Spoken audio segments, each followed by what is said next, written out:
The release of a new video by Hamas claiming to show 2 hostages being held in Gaza is renewing pressure on Israel's government to secure the release of all those still being held. Israeli Foreign Minister Israel Katz has suggested that a planned assault on Rafah could be suspended if a hostage deal can be struck with Hamas, which carried out the October 7 terror attack. And there are reports that such a deal may be close as public anger grows. A sea of white and blue flags on the streets of Tel Aviv. Thousands of Israelis demanding that the government bring their compatriots home. But after almost 7 months of war and with no hostage deal in sight, many are turning their fury on Prime Minister Benjamin Netanyahu and his right-wing government. Families of the hostages, we are gathered to call upon the cabinet members, get out of government if you can't secure a hostage deal now. This is job number 1 of the government of Israel. Job number 1, and they failed dramatically. They should go, all the governments, all the 64 members. This protest was further inflamed by a video released by Hamas that appeared to show 2 hostages taken during the October 7th terror attack. Netanyahu and his government insist that securing the release of all hostages is their top priority. But many are losing faith that Israeli leaders are really doing all that they can. I want for elections to be held, not in a year or 2, but right now, as soon as possible. I want all the hostages back because I can see the government does not want them back. They want to make this war go as long as possible. We've been terrorized by our government, by our leadership for more than 6 months. They haven't been doing whatever they needed to do. As Hamas considers Israel's latest proposal for a ceasefire in Gaza, negotiators have hinted that a hostage deal might be close.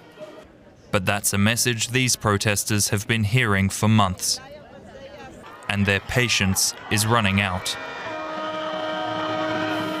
DW correspondent Rebecca Ritters is in Jerusalem for us. Rebecca, hi there. Hamas released a new hostage video on Saturday. It's the second this week. What can you tell us about that and how it might be influencing the debate over a ceasefire deal in Israel?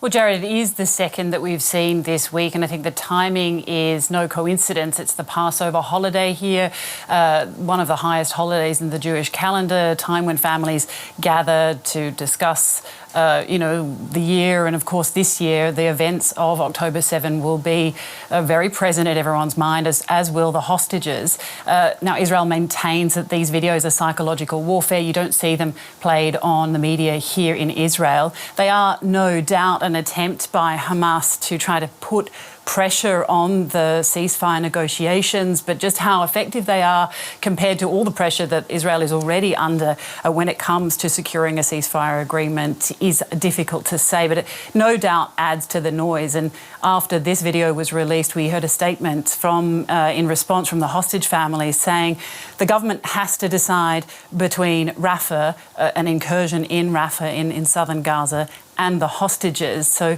can hear the underlying statement in that. And we saw, as you just saw in that report, there are tens of thousands of people taking to the streets consecutively for another week of anti-government protests, calling for more to be done, putting more pressure on the government to come to some kind of deal or, in fact, face elections. Now, Rebecca, you mentioned Rafah. Israel's foreign minister has held out the prospect that the planned offensive there could be suspended or postponed if a hostage deal is indeed reached with Hamas. What can you tell us about the likelihood of that? Well, I think if a deal is reached, Jared, then it will have to be in conjunction with some plan to hold off on the Rafah offensive. So, yeah, I think if a deal is reached, then we will see a suspension to those plans. I think the question is whether or not a deal is going to be able to be reached. And, of course, that's a lot more difficult to answer. We've seen a revival of these ceasefire talks in recent days with Egyptian officials here in Israel to discuss them with Israeli officials. Now, we know that a counter-Israeli plan or offer has been taken back for Hamas officials to look at and consider. But we're seeing both sides still very much kind of digging down in their sides and creating that stalemate that we've been seeing for months now. Hamas calling for an all-out permanent ceasefire, withdrawal of Israeli troops and the allowance of people from the south to be able to relocate back up into the north of Gaza. That is something that Israel has said is an absolute red line and it will not agree to. So whether or not these talks bring any fresh agreement or movement, of course, remains to be seen. And we'll just have to see in the coming days how Hamas respond to this current proposal that's on the table. That was our correspondent Rebecca Ritters in Jerusalem. Rebecca, thanks a lot for that.